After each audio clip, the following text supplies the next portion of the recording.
Hi, I'd like to welcome to the podcast Andrea Anthony, who is the owner of the restaurant Lunch, the iconic restaurant in Napeg.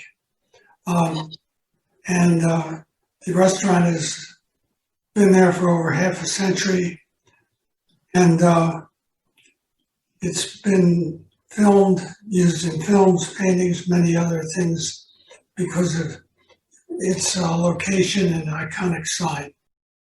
And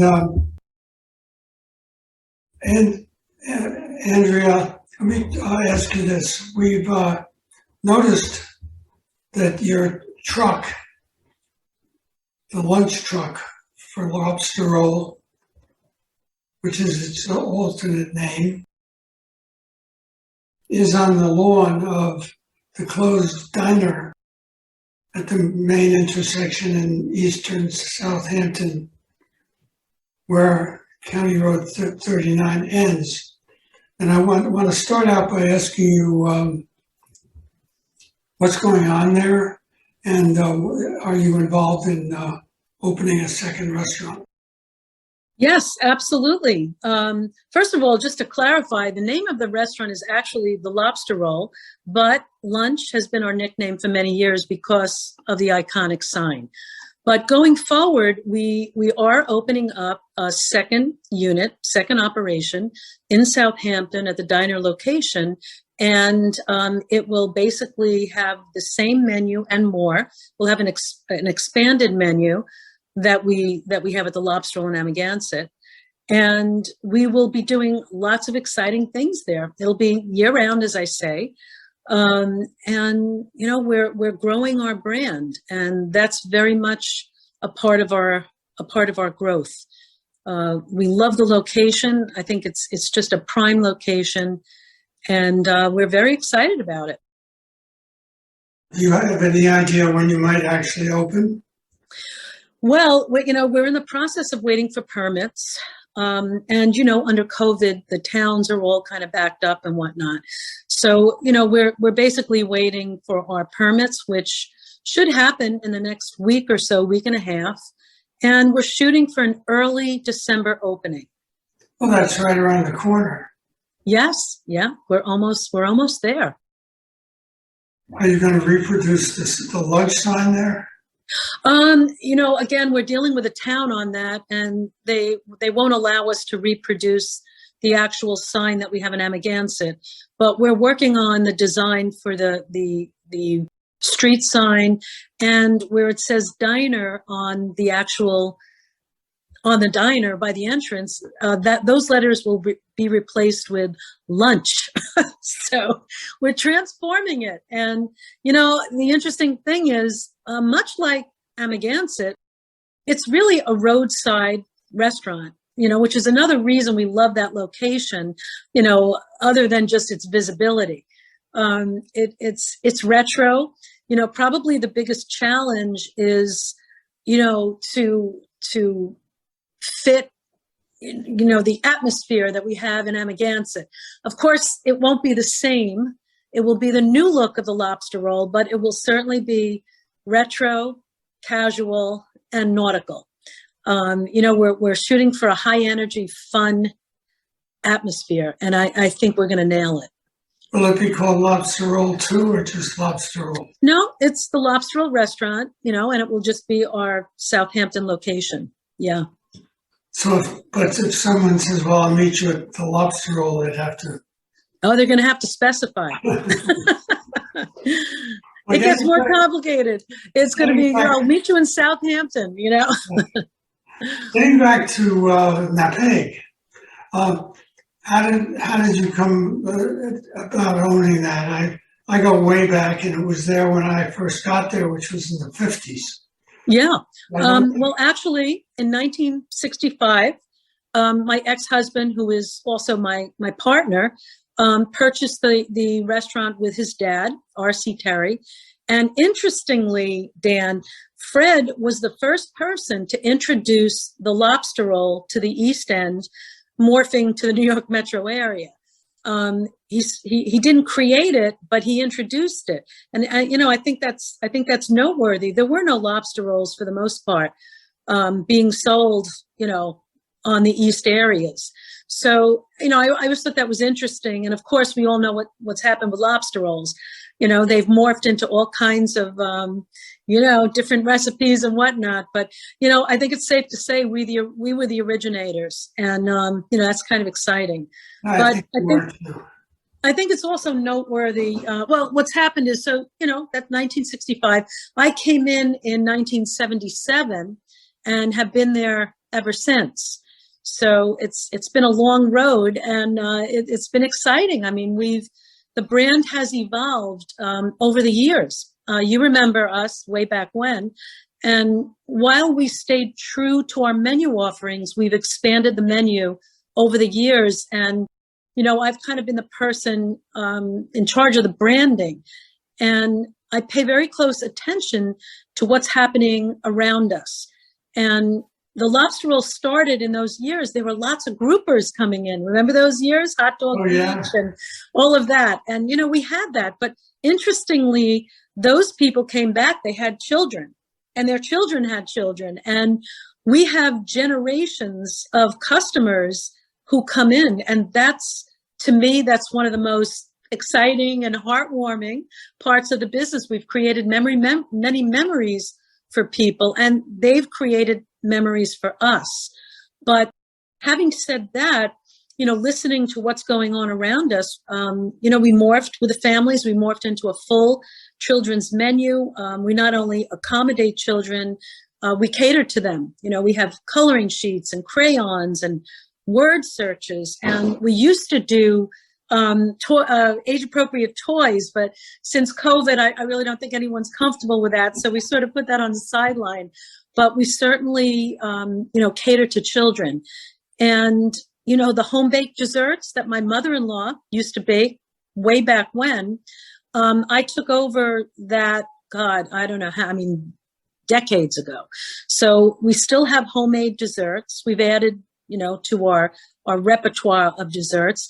But I think real interestingly, the gluten-free, that's a big thing with us. And, it all started, I don't know if you know this, we have a full gluten-free menu, along with gluten-free cupcakes and whatnot. And it all started with a woman, a very good customer, that called me and had a child that was diagnosed with celiac. And she wanted to know if she can bring in her own gluten-free rolls for the lobster roll. And I said, you know what, don't worry about it. I'll get you gluten-free rolls. And when you come in, let us know you're here, and we'll accommodate you. So she came, and God, they must have been there 3 or 4 times over the week. And we had gluten-free rolls left over. So we put up a sign, gluten-free lobster rolls available upon request. And it just soared. So what started as just a gluten-free lobster roll, we pretty much morphed our menu to accommodate people with celiac, people who just have allergies, or people who choose not to eat gluten. So, we combed through the menu and adapted all the menu items to suit those customers. We have a dedicated fryer, for gluten-free fries. We're very careful changing gloves, when we deal with people who have gluten allergies. So that's become a big part of the business, actually. Tell me a little bit about some of the movies that have been made there. Well, God, way back when, oh man, what was that movie with Rob Lowe and Meg Tilly? The name escapes me, but that was in the 70s. Of course, more currently, we're talking about The Affair. And that was a big part of, it's become a part of our history. And that was actually a 6-year project to film 5 seasons.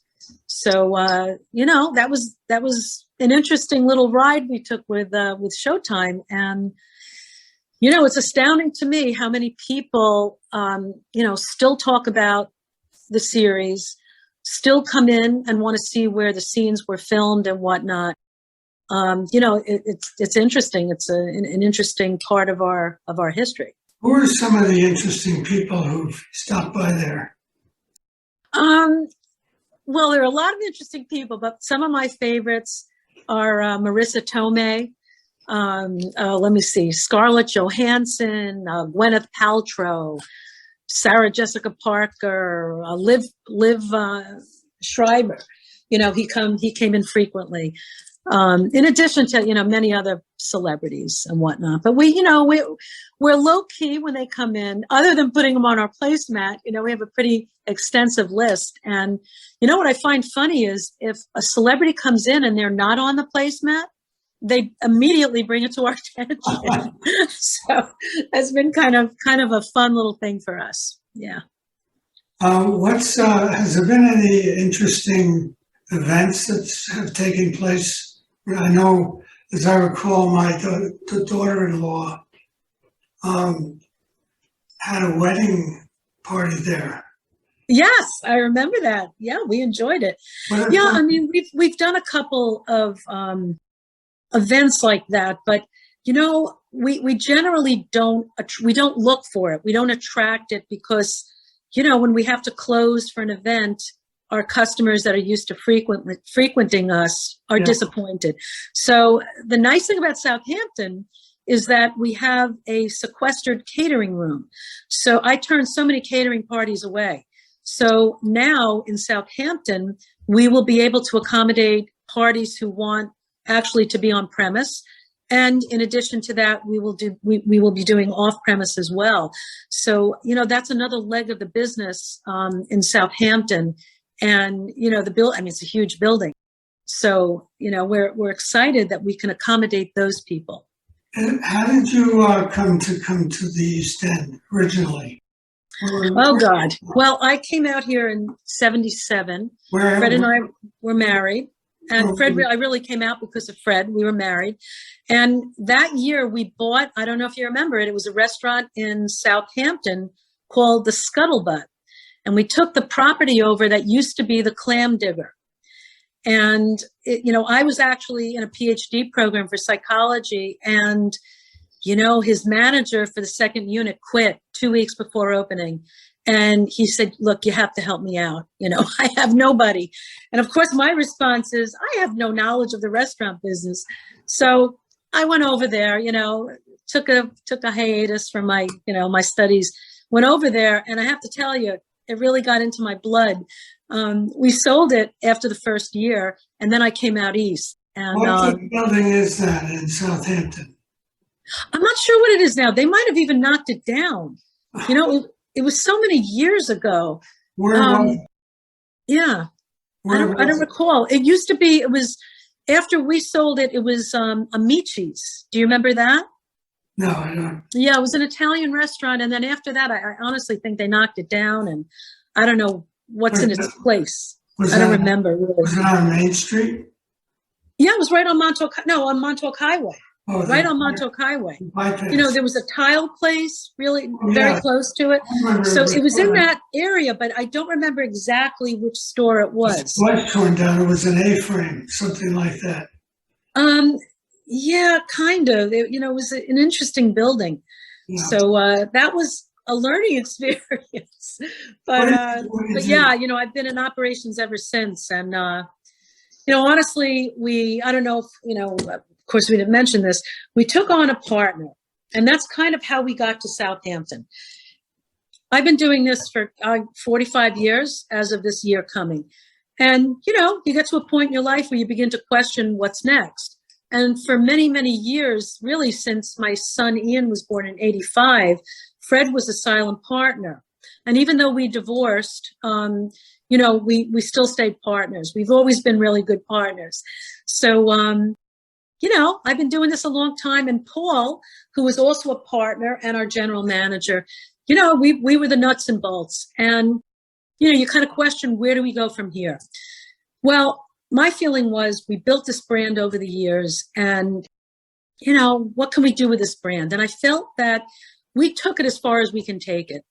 So Erwin Simon, who is our new partner, I knew him years ago when he was the CEO for Hain Food Group. And I had a health muffin at the time. And, I basically called him to pick his brains about a few things. And he was very helpful. And then we sort of lost touch for 2 decades. And when I was thinking of who would we bring on to help us grow this brand, his name came to mind. So out of the blue, I called him. And I told him where we were at and what the thoughts were. And I said, Erwin, we We'd love you to join our team as a full partner. And, after about a year of, talking back and forth, it happened. And we're looking to grow the whole brand, into other units, into products, apparel, things like that. So he's very much a brand builder. And, he's just an icon. So he saw this location available and thought it would be the perfect second location for us to do all the kinds of things we want to do to grow the brand. And that's how we got there. Yeah. Well, thank you very much for being on the podcast. We've gone through our time together. Okay. I can't wait for you to open, and I'll be. Thank you. Well, there's one thing I have to point out, Dan. One thought I have to leave you with. Our slogan for Amagansett has been, "This is where summer begins." But our slogan for Southampton is "Where summer never ends." So come visit us for an extended summer. Thank you very much for being here. Thank you. Thank you for having me. Sure. Bye-bye. Bye.